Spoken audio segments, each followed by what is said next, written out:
Thanks as always for listening to Fluff and Crunch. In today's episode, because Chris and I have had some scheduling challenges because we are on opposite sides of the planet, I sit down with Al Spader, the lead writer for Star Trek Adventures Federation Klingon War Tactical Campaign book, which is just about out. We talk about what's in the book, a lot of the new character options, a really interesting section of optional and new rules, and we also talk about the big announcement in Star Trek Adventures which, unless you've been under a rock, you've probably heard of. But if you haven't, you'll have to listen to the end of the episode.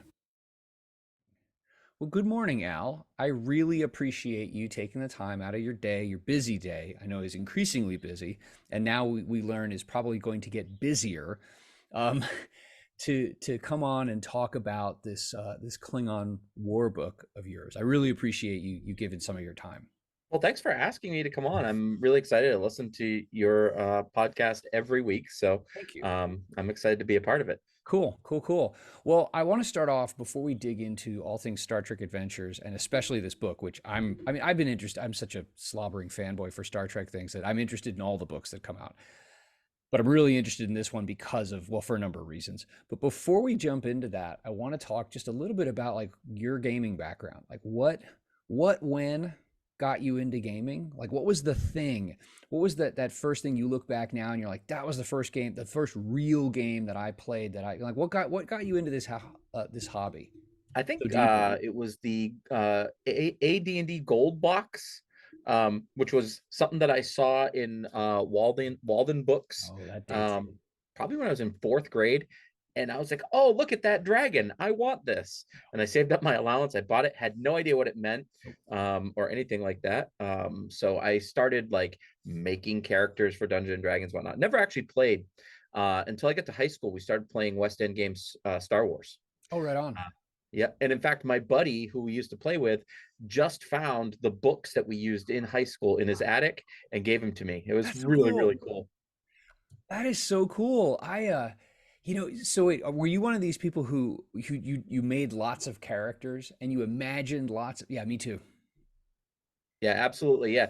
And I wanted to play, I wanted to make a character for, every class. I wanted to, again, not really understanding what role playing was, but I knew that who the characters were, and I wanted to try to make characters similar to that. That's very cool. Yeah, I D&D, the basic set, and then once Star Frontiers came out, Mm. so I love fantasy stuff, but science fiction is always that's the that's the bug that bites me. And it's funny you mentioned about the fantasy, not fantasy, WEG's Star Wars. It came out in '87. I just a couple of years ago, a friend of mine well, actually my best friend from high school, who now lives overseas, several years ago, he found in like a box in in a storage container or something, he found a pile of our characters and notes and sent that to me Oh from that. man, that's even cooler, Yeah, dude. so Like, I have my yeah. young senatorial character from West End, that West End version. It's in my giant locker of games in my garage. Oh man, that's amazing. I'm so jealous of that. So cool. Yeah, those things, it's neat too. For me, like I pick up the that piece of paper, I'm like, "Oh my gosh." Like I played games with this like 35, 36 years ago. Yep. It's neat. Yeah, that's crazy. Good stuff. So, how really quickly before we get into the book and Star Trek Adventures, how did you get this great opportunity to work on Star Trek Adventures? Because I mean, honestly, this is like the gamer dream. You know what I mean? It really is.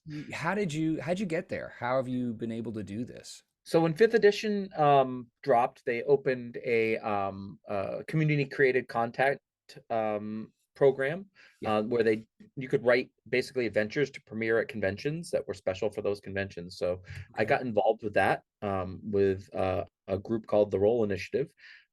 Did like 10 or 12 missions for that.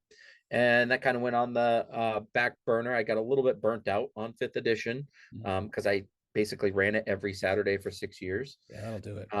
Then COVID hit, and I started doing some Star Trek adventure stuff online. Specifically, are you familiar with Tabletop Simulator on Steam? No, I think I've heard of it, but I am a complete Luddite, not necessarily by like choice, but I just the technology. I just don't do any online So, gaming. So Tabletop Simulator is like an online board game space where Okay. you can like go and play Axis and Allies against friends. Somebody's like put the map in this 3D space and whatnot. And really, really cool. But someone did a Star Trek Adventures mod for it. And I was like, oh, I'm going to run my game on there. So I was doing that. And this was a COVID had just hit. And so my friends and I were all sitting around this three-dimensional table playing Star Trek Adventures. Well, I took screenshots and posted them up on Facebook. And that's when Michael Dismuke saw them and asked me to come on to one of the panels that he was doing for his website. And lo and behold, Jim Johnson also happened to be on that panel. And I guess the way what I presented and what I said impressed them both. And Jim actually just after that had both Michael and I write some mission briefs, and that was our doorway in. It's crazy. Years ago, I had a gentleman actually who's my favorite high school teacher that I had, and I you know this, I taught for a long time. I know you as well. Um, his professional advice to me, and this was years after high school and college, and we had actually connected on a professional level, was like, do what you're doing and do it well, and eventually the attention will come your way. Yeah, I think that's Yeah. what ended up happening. Yeah, Jim said we got our or I got my my writing in early, not on time, but early. And it was always high quality. He didn't have to edit it much. And so that was when he kept asking me to do more and more, and eventually take on lead writer on the Federation Klingon War book. That is so excellent. That is so cool. Congratulations. And I Thank mean, you. and obviously there's a team of people who are consistently pouring good work into this game universe. And so thanks for doing that, because I appreciate that. I think this stuff is really high quality. And I've played a bunch of Star Trek games over the years, and this is definitely by a long shot, the winner on so many different levels. I would agree. Yeah. So let's talk about this Klingon War book. First up, question: how long is it? I don't have it. It's about 230 pages ish. It's 7 chapters. Mhm. And we start, as we do with all of our books, with some player options. And then we get towards the middle of the book, we introduce what the tactical overlay, which we'll get into in a few minutes. Yeah. And then there's the story, which is the stuff you'll be role playing through. Then we wrap it up with like allies and adversaries and starships. And when you talk about character options, you are more other species. So yeah, so we have Yeah. 6 new species life paths, one of which is the Enar, and then which a lot of people recognize from Strange New Worlds, and then we got 5 like really deep cut weird aliens that were like in the backgrounds of the Okay. movies. So like that's really really cool to see. There were people that were really shocked at some of the species that we put in there. They're like, oh, that's from one scene in Star Yeah. Yeah. Trek One, like you know. So that was cool. And then there's like optional rules to play during wartime. So one of Okay. the things that we recognized very early on was that Star Trek Adventures, for the most part, we promote it as a narrative game, right? We promote it as character driven, and you can still be character driven while participating in wartime stories, right? I mean, some of the best movies that come out about war are really character driven. So our concept early on was to provide options on how to do that in the Star Trek universe. Okay. All right. So you got these additional options. You've got, on the back end, the stuff we're going to talk about the tactical campaign, those rules. And I think you're right, absolutely. I mean, you look at things like, great series like Band of Brothers, Mm-hmm. is a story about individuals, but it's also a story about war and the individuals in that war. So I mean, yeah, that totally makes sense. I don't think that, if you just want to play a game, if you want to play a war game or a war related game without character, just play a war game. Right. You're going Yeah. to have So one of the character. things that got added in is something called the scars and Mhm. trauma system. So basically, if you experience an event during the war, you can choose to take on a scar, and that can be a physical scar, it can be a mental scar, and scars act as like really like negative complications that are attached to traits. So your scar goes in your trait line, And that complication is always there Mm. as you're trying to proceed. And there are ways to get rid of the scars through the leveling up system and whatnot. Yeah. But it's just a cool way to show that and reflect it on your character. How familiar are you with the scar system from Octung Cthulhu? So it's so Michael Duxbury, who wrote the system, said he wants to be very clear Uh-huh. that he doesn't want to equate it to like some of the mythos type trauma that you can have. Yeah. But there are some similarities between the two. Okay. This particular system has to do with is really connected to your values. Okay. So essentially, you can gain the benefit of sacrificing a value without actually sacrificing it if you're using your scar. Basically, the value is still there. You're just not following it anymore, and it sticks around. It's an interesting concept that Michael brought into the game. Well, you get me thinking about actual characters. Like I think about Ben Sisko's interactions with Jean-Luc Picard at the very beginning of Deep Space Nine, and how that clearly having his ship blown out from under him and having his wife killed in the process, all that. I mean, I think that fits the description perfectly. So it's one of those great. It sounds to me like it's one of those great examples that I think Star Trek Adventures does very well of taking something in the system, defining something mechanically, but then using it as this translation into the narrative. Yeah, and Ben The Sisko two was definitely complement one another. Ben Sisko was right at the front of it when we were designing the stuff and then Strange New Worlds came out season 2 with Mabenga. They actually showed some more of that type of trauma, and we were like, oh, that was a happy accident because we didn't even know that was coming when this was being written. But we were looking at Ben Sisko specifically when talking about this excellent. trauma because he clearly had scars. Oh yeah. After that. Oh yeah, for sure. So when I heard of let me zoom back to the big picture here. When I heard of this book, I thought, hey, cool, Klingon War, all it's of an era that, is not well defined, and not a lot of attention has been paid to it in series and movies and things. It gets mentioned, or at least this time period gets mentioned. But I got to thinking, okay, campaign book. And I started thinking about the Shackleton Expanse campaign book, which I have. And we did a review of ages ago when it came out. How is this comparable to, similar to, different from that? So if someone owns Shackleton Expanse in terms of how the book is put together and what a player or GM could do with it, how does this measure up to that? So I think that this is a campaign book that follows a pretty regimented order because these events do happen in Star Trek Discovery Season 1. So you're telling a parallel story to what Discovery was doing because they're gone for like half the war or 3/4 of the war or whatever in the mirror universe. So like this is like wide open territory to tell a cool story, but there are still minor events that are mentioned along the way. So as you are doing this campaign, those minor events are still happening. And it's set up there are 6 basically missions. The war is told in 3 stages: early war, mid war, and late war. And each stage has 2 missions that you play through. And then there are 8 optional mission briefs that you could also turn into missions there.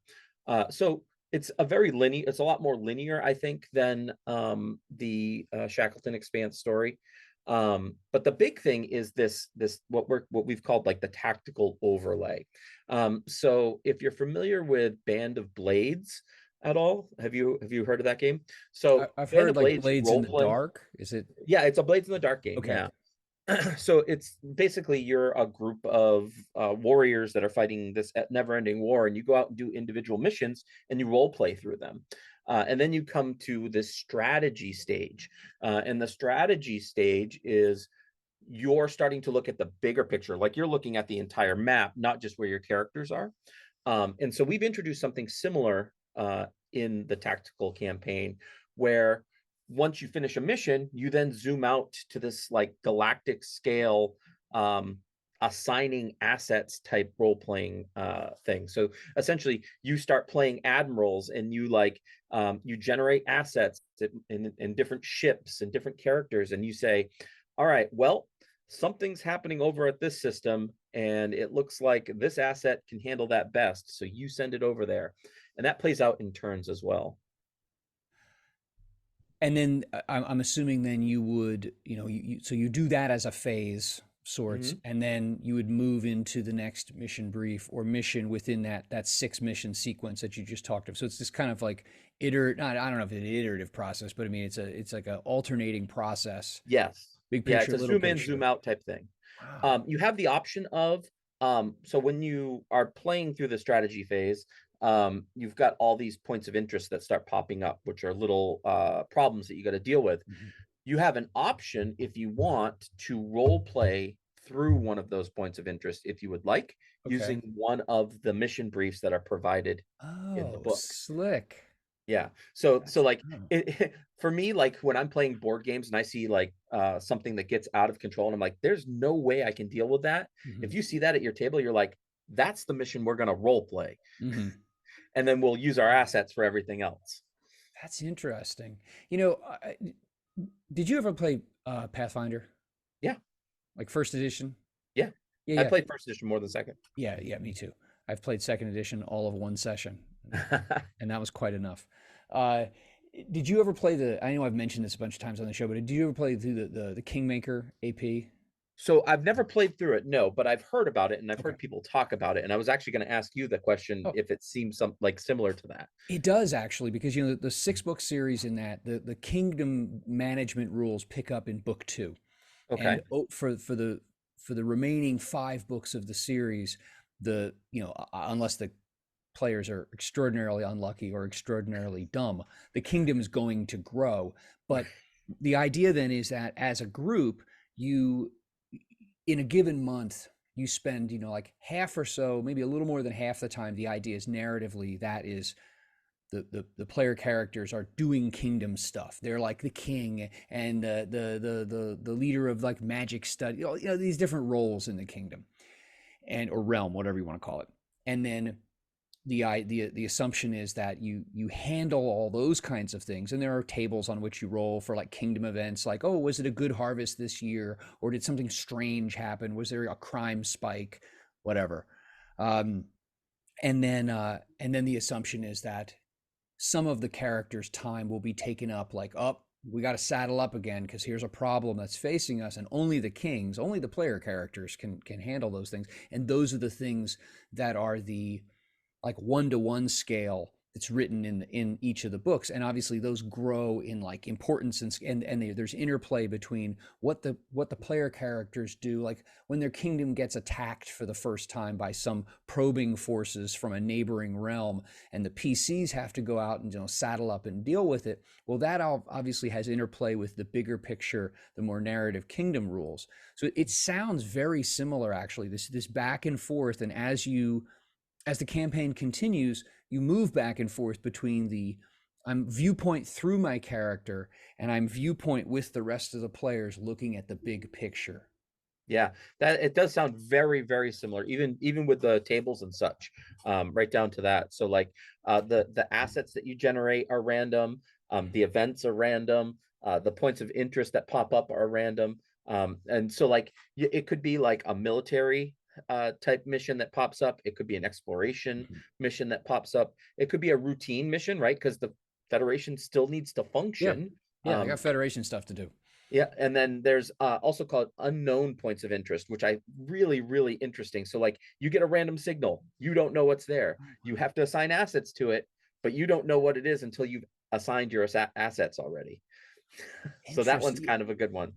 Yeah, that sounds so much like, and I won't go on and on about Yep. Kingmaker, but there's so many things like you could roll on a table. And I actually remember in our campaign 10, 12 years ago rolling, like, there's a crime spike in one of your cities, and we decided, hey, let's play a little bit of that out. Like, Yep. how's law enforcement dealing with that? And so we went, I just made that up, and we just worked through it. That's neat. I mean, and I think that the richest campaigns are the ones that, and this is tough. It's really tough on a GM, but I think the richest campaigns are the ones wherein the world is active and evolving, and the world is doing things. There are things happening off the stage, and sometimes they're points of interest, and sometimes they encroach onto the stage, or the players on the stage decide we need to do something about that. And that's when it feels like it's breathing.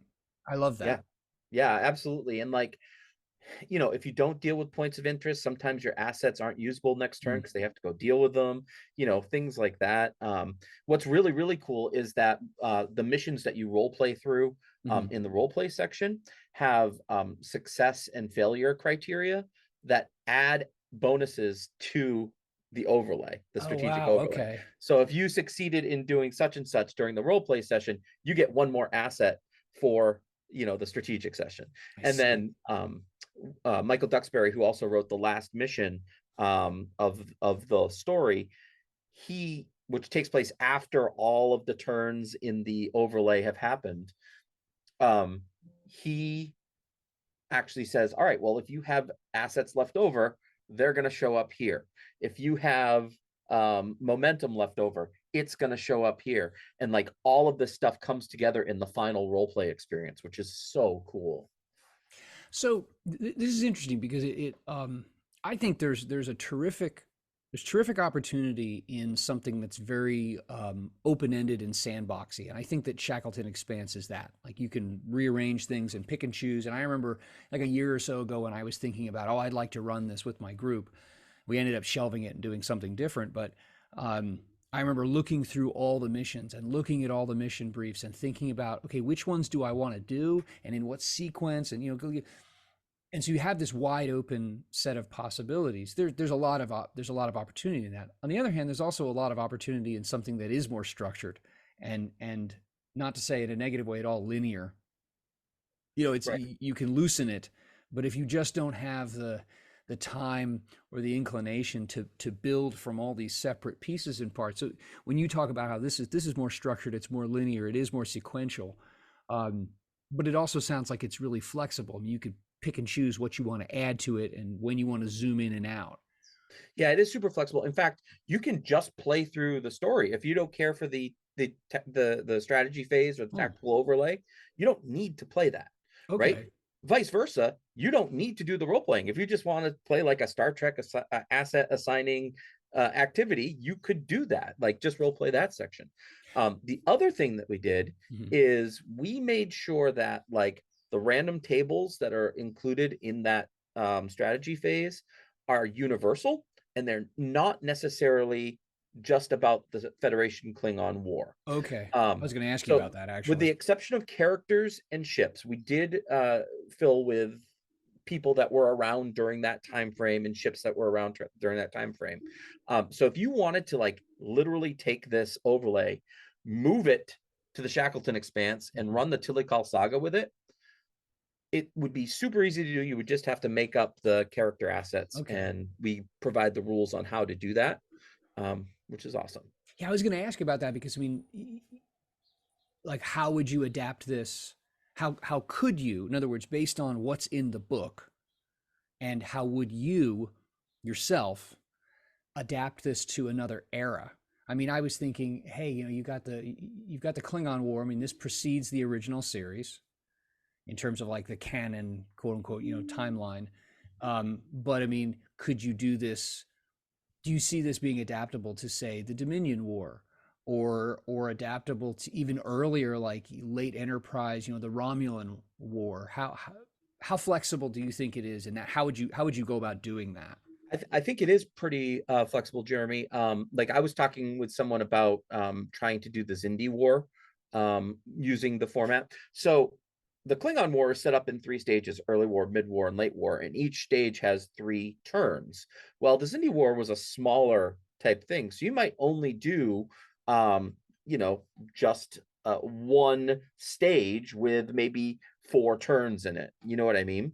And whereas if you go to the Dominion War, that's a lot longer. It takes place over several years. You've got pre-war stuff that you might want to make a part of it.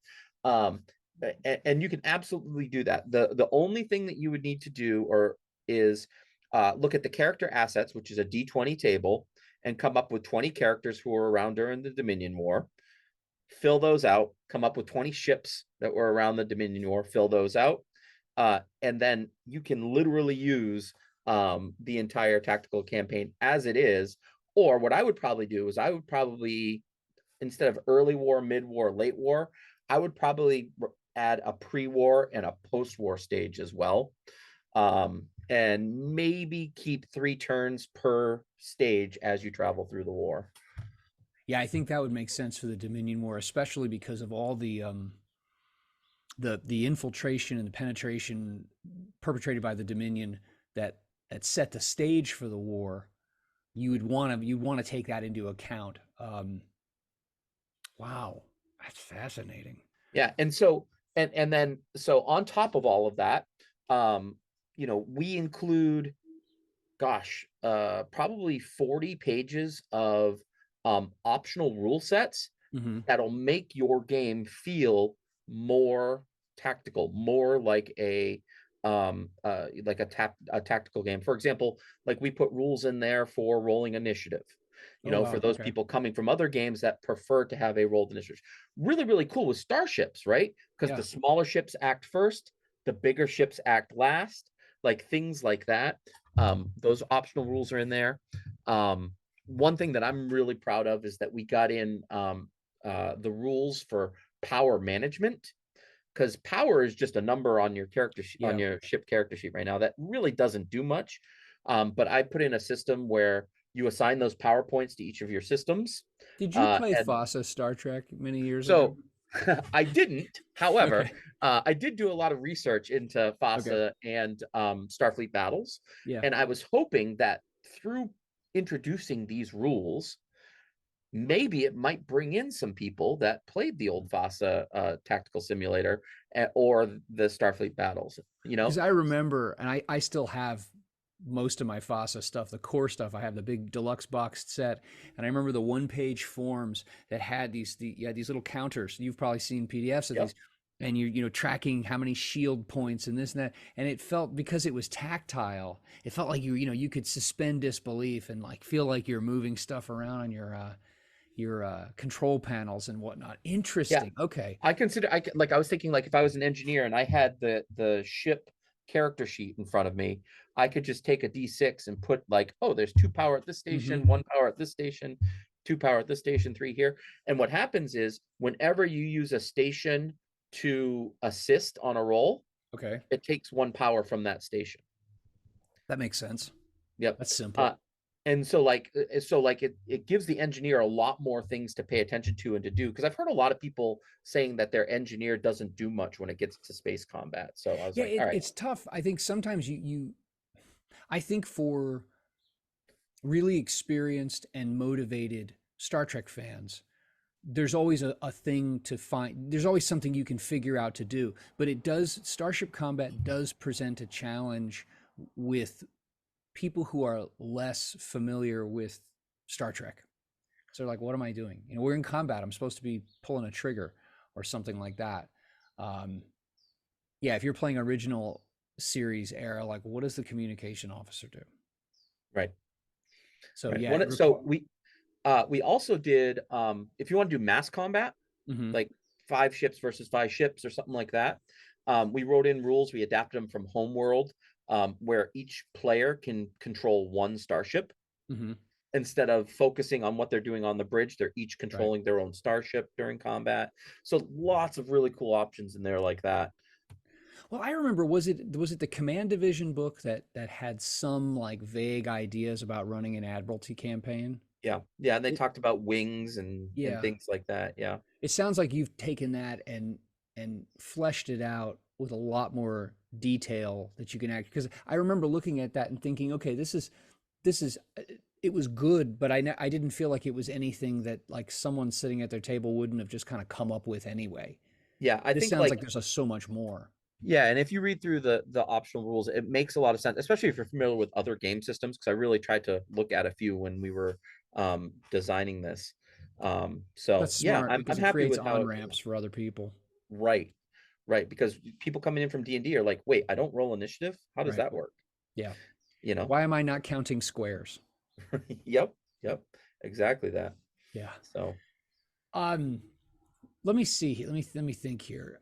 So you think that this could be easily adapted to other eras, other events within Star Trek. There are, you can, as you wish, balance between the traditional one player, one character, call that the ground level, versus the big picture, the Admiralty level, the fleet level. You can go back and forth between that. And it sounds to me like then those rules, the rules that are for the bigger picture, are easily transferable to other big events, either that exist within Star Trek canon, or if you want to have your own crazy war or something like that, you could do that.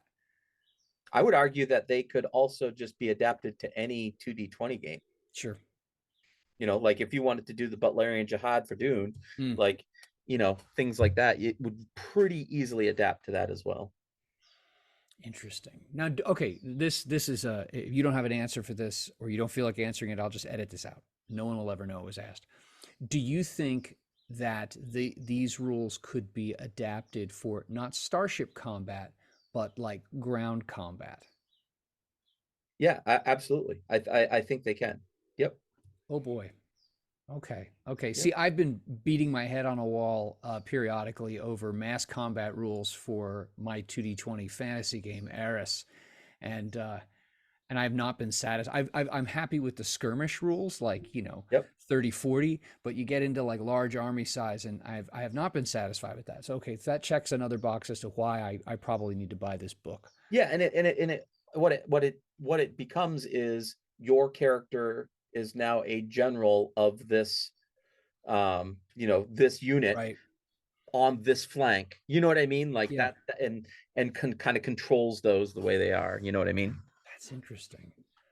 Um, what kind of setting background? One of the is included in this book because I mean, obviously, it's about the Klingon War. There is an era. There's a set of years into which this plugs. I've always been happy with the story content, the world, the universe content that all these books have provided. I mean, you probably listened to when the Discovery campaign guide came out. Like I'm not a fan of Discovery actually, but I love the book. It's a terrific book. What kind of world background, and I loved reading that world background, is in this book? About how much? So I'll be completely clear. There's not a ton, Okay. and because a lot of this information is already presented in the Discovery book, Okay. Okay, that we makes sense. didn't. Yeah, so like it happens during Discovery season 1. So we do provide a closer timeline of events of what happened during the war, and what happened to set off those events and what happened after. But we don't really delve into what's going on in the world of Discovery. And the reason why we did that, Jeremy, is because, and the reason why we chose this war in general is because we want this to become your story and not the story of the hero ship. Do you Right. know what I mean? Like Discovery is gone for 2/3 of this Hmm. war. So now there's plenty of space for us to create hero ships Yeah. with our players. And that's kind of our mindset when we were going into it, and really wanted to focus on the options. I would say the number of times Discovery is mentioned in this book is less than 20. Like it is, it does happen during that time frame, but yeah, we just wanted to focus on providing a war story for a hero ship that players create. Well, I think that makes a lot of sense. I mean, there's if you want to take part in someone else's story, read a book. If you want to if you want to be an active player at a table and you want to be a GM who enjoys, I came up with these ideas and I threw them at my players, and then my players confounded me by coming back with these responses, and we together built this thing that wasn't so, it didn't exist beforehand, and it took all of us to do. Yeah, you don't want to play through like, well, then you're going to have this battle and then this battle and then this battle, and this is where the existing hero ship comes and Saves the day. Elminster's, bails you out, shows up like Dungeon Master, Yeah. in the last. You don't want that. So Yeah. that's I cool. remember there was a video game that I played on, it might have been Xbox or 360 or something like that, called like Middle Earth, the Third Age. And you were playing like an elf, a dwarf, a human that are going on this mission, but they weren't the main characters from Lord of the Rings. but every now and then their paths cross those main characters.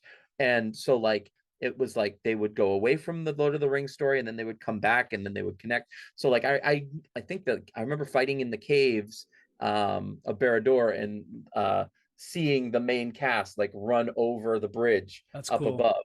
Like, and then they run off and they do their thing and then you have to finish telling your story. And I feel like that's kind of what this is set up like you are doing your thing. There are canon events that we call scripted events that are either read out or handed to players or whatnot that happen in the series, so you can keep a sense of time. Sure. But you don't interact with those. They're just presented to you, so that you can tell where you are in the story. Yeah, that's and what that does then is I think it gives the players an opportunity to feel like the line between what you're doing as a group at the table and what we've seen on the shows and in the movies, the line blurs, which I think then can inject some real energy and life and excitement into the table, but it doesn't allow, you're not creating a situation where like, you know, the canon characters show up as a little band of Mary Sues and solve everybody's problems and you're like, well, why am I here? Right. You know, I'm just going to eat more popcorn and play with my phone some more. Why am I even sitting at this table? That's Yep. wow. Okay. Okay. So I'm jazzed. I was interested before, and now I'm feeling compelled. That's annoying because then that means I'll spend money. But that's okay. That's okay. Then that sends a positive signal to you folks in Modiphius to continue producing this good stuff. Let me ask you just a couple of things as we head toward wrapping up. What's maybe like your favorite character option, rule, idea, something new that's in this book that you're really excited about because you want to see what people do with it, or you're excited about using it yourself? So I mean I did mention the power allocation rules. I think that's really going to be It cool. is. That's cool. But hidden in the chapter 7, I think it is, in the Starship chapter, I wrote the rules for swarms of ships. So Okay. if you want to play like a bunch, like a swarm, a swarm of a bunch of little ships, Hmm. there are now rules for that where you create a scale for them and how it is to deal with them, because that has happened a couple of Yeah, it times has. in Star Trek. So we have rules there to kind of tell that type of story now. If you wanted to introduce, a species that prefers to use swarm instead of Interesting. big, huge starships. Or just like little tiny like pinprick type ships against something bigger. Hmm. Oh, that's cool. Okay. Yeah, in theory, you could even do a swarm of Galaxy class ships if you wanted to, if but that would be terrifying to see. Yeah. That's a yeah. That's when yeah, that would be a little on the big side. Um, what do you plan on doing with this book yourself? With all Uh, your extra time, right. all your surplus time out there, So what do you think you're going to do with it? here's the thing that's kind of cool. This book we started production over 2 years ago. Oh, When you we folks keep first good got these secrets. these tactical You rules, keep good secrets. Yeah. yeah, well, I mean, yeah, we try. So are you familiar with 5 parsecs from home and 5 leagues from the borderlands? Have you heard I of have those? I have not played them, but I have a friend of mine who loves them a lot, and I've so I know something about them. Yeah. So Ivan Sorensen, who wrote those books, Hmm. he was the one that developed the tactical system, the strategy Oh. phase. Oh, nice. He basically gave me a skeleton and Hmm. said, "Hey, I'm not super familiar with Star Trek. Could you take this and adapt it to Star Trek?" And I was like, "Absolutely." You betcha. So I kept in touch with him back and forth for about 6 months Mhm. during playtesting and whatnot. And I think we ended on something really, really cool. So what I would love to do, I would love to take just the Admiralty strategy phase tactical overlay Mhm. and create a Discord server where all the players on the Discord are working together as admirals, but then instead of assigning assets to the points of interest, we have people go in and use captain's log at each point of interest to Oh, tell their story about what's happening there. I would love to see something like that happen. wow. Again, that might be a bit more than I can manage right now, but I would love to do something like that. You know, and I was going to ask you about where do you see the potential for overlap between Captain's Log and this, because like I have here, full disclosure, I have neither. Did I run Star Trek? I don't know. Uh, No, actually, I have neither run nor played Star Trek Adventures in like golly, like over a year and a half. Yeah. almost a year and a half actually, when we finished our a season of our campaign at the end of 2022. That was the last time I played it. And so Captain's Log has come out. Chris, my podcast buddy, and I have played. We played through a story, an episode of that. But every time I look in that book, I'm like, oh my gosh, one day when I'm running Star Trek Adventures again, this is going to be my little brain trust here. This is going to be my council of elders. I'm going to open up the little door and say, what the heck is going on this planet that they just decided to fly by? You know what? Um, yeah, Yeah, that that's would the be best thing that Captain's Log is for. Like, hey, I need a weird animal for my players to see. They're stuck right. on this planet. Let's just roll a bunch of dice and see what it is. Well, back to your idea of a like an Admiralty Discord campaign. It's interesting because it would take the idea of like a living campaign, like a managed living campaign, and it takes a different spin on it because it wouldn't be it'd be living, but it would be, I don't know what the word, it would be like it's honestly, it sounds like a bunch of, I'm not a huge jazz fan, but it'd be a bunch of jazz musicians who are like, okay, what key are we going to start in? Yep. And they all kind of know what they're doing, and they're all working from the same general framework, but everything is just improvisation within certain accepted limits moving forward. Wow. Yeah, I think we could come up with there would be some really cool stories to come out of that. Wow. Yeah. I mean, what would be really cool with something like that too. And this is like, the crazy, overly ambitious, time sucking, I need to be retired to do this GM ideas that I think we all have. Someday. Uh, that would be something that even someone who's not playing could just go through and read it and be like, oh yeah, I'm going to steal this idea and I'm going to be inspired by this idea. Wow. Yeah, there's a lot of potential there. And I I'm think quite so. sure that there's going to be somebody out there who comes up with something that I never even thought of. You know what Yeah, I mean? Because that's what always ends up happening. totally. I think that's wonderful though. I mean, when you take a creative idea and you throw it out and then other people go, but what about this? And you're like, oh my gosh, I would have never, I didn't even consider it from that angle. And then that gives you some inspiration that they didn't have. And then it grows. Yeah.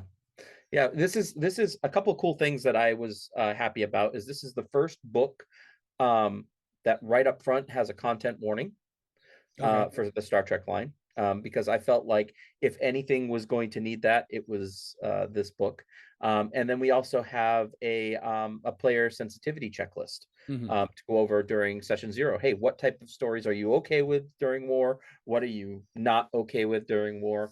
Things like that. How much mass So that destruction can you stomach? Right. Yeah. Like, Yeah. I Hmm. don't want to see kids blown up. Yeah. Okay, we're not going to do that in this game. So I, We're I not was going to talk excited that we about it got at both of least. those in there as Yeah. well. Okay. Interesting. Yeah. That's all right. So I'm officially excited. What is this available now? Here it is at So the the end of PDF is February. available. So if you pre-order through Modiphius, they'll give you the PDF as they Okay. normally do. It sounds like maybe towards the end of March the PDF will be on sale and the books will be here in the US, but that is always subject to change. Sure, sure. So you're talking of this is like early spring. Yes. Early to mid spring is when we could expect maybe this mid spring that it'll start showing up in stores and we can leaf through it at them, things like that if they're not Right. shrink wrapped. Okay. Um, it's funny as we're wrapping up here and we're talking about things that are available and what release schedules and whatnot. We said we were going to mention this at the We might beginning, as well, right? and then we didn't, but we really need to. Here it is. It is 26 February on which we're recording, and I get hit with on the Modiphius Discord server the announcement of Star Trek Adventures Second Edition, Phase 2 is coming. Yeah, how funny is that? That like 40 minutes before we go to click Yup. record, like Discord's been blowing up, Facebook's been blowing up, but yeah. So a lot of people have been piecing together. Wait, what do you mean that the starter set is no longer available? What do you mean that the It's not. core rulebook is no longer in production? Wait, hold Well, the phone. Because I haven't been playing it. So okay, I have the original core rule book. I have the tricorder box as well, and I have the Klingon rule book. and I have the starter set. So the core rule book and the starter set are not in print anymore. Is that what you're saying? Yes, that How is long has that correct. been? I had no idea. Only for the last month and a half, couple Okay. months. Actually, the starter set might have been longer than that, but that Okay. there's been some people complaining about it online and Wow. asking if we were going to be going back to print on it and You're whatnot. like, Um, Mom. so the announcement this morning was that we are moving into a second edition. It is backwards compatible with first edition.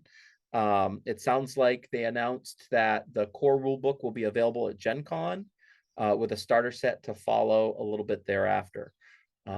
There's a site, if you go to Modiphius, Mhm. you can sign up for email updates, because it sounds like we're going to slowly reveal information over the next few months, as we start finalizing the product and the pitch.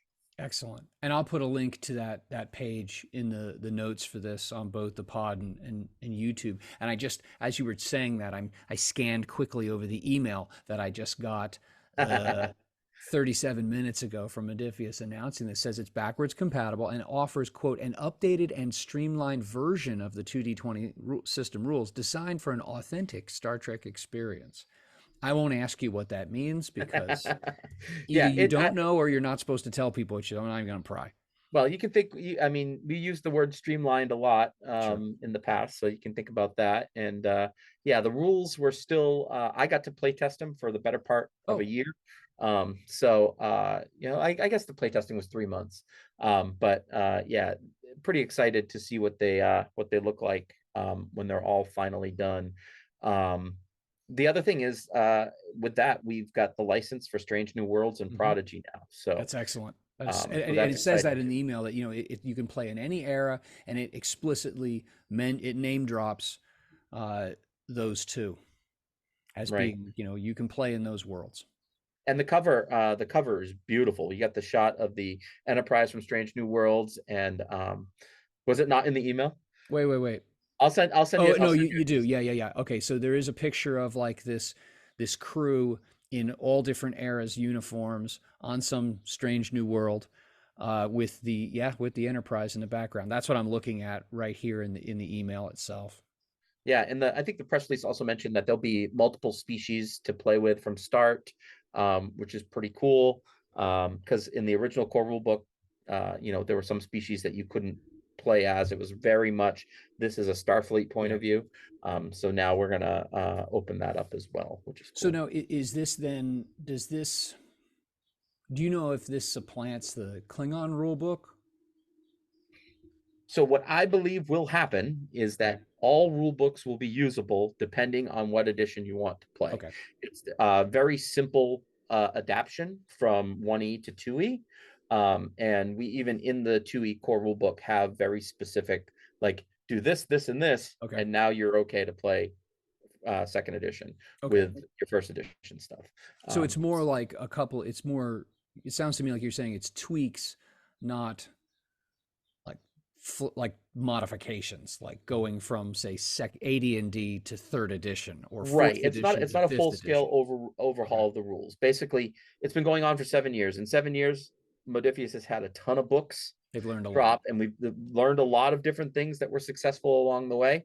And so now we're trying to reincorporate that into a new vision, with second edition. So Very yeah, I'm cool. I'm excited to see what people think, as we start revealing more and more of the information. I don't know what that timetable looks like, unfortunately. You have not been briefed in yet. You've No, not I been got my brought to a talking points secure, this morning. undisclosed location. What? I got my talking points emailed to me this morning saying, "All Okay. right, here's the things that we're mentioning now. We'll figure out what's going on later." Sure. So Well, right on. Okay, this is very cool, and it's two neat things that this is obviously way forward looking, but this Klingon War book is far more immediate. So again, there are links to this Star Trek Second Edition announcement. I'll put links to the Klingon book on Modiphius' site there as well. And Al, thanks so much. I mean, like I said thank at you the for beginning, having me. thank you so much for your work in this stuff because anything, we got good people pouring work into a great property that I think people are doing terrific things with. Yeah, and I'd be remiss to not thank you for all the things that we went back and forth on with the world builder stuff too. Like that, everybody's still learning there, and so I appreciate that. hitting you up and saying, hey, what do you think of this? Well, hey, absolutely. And you know what? If you could give me the magic trick for how do you proofread 200 some odd pages of your own text painfully? That's the only way you do it. Really, read it out loud. That's the best you can do. Yeah, that's what I do. Yeah. That's a sad and true statement. Well, this is excellent. Like I said, thanks for your time. Thanks for your work. And maybe after this thing comes out and I get my hands on it, we'll do a follow up. We can talk through absolutely. some things. Anytime. Because I would love to actually. I'm maybe this doesn't sound properly Star Trekian, but I'm really interested in this tactical system for the purpose of seeing how could you do that for like land warfare. Yeah. So all right. Awesome. All right, so go out and buy Star Trek books, folks. Play Star Trek, watch Star Trek. It's good for you. Thanks, you. Al.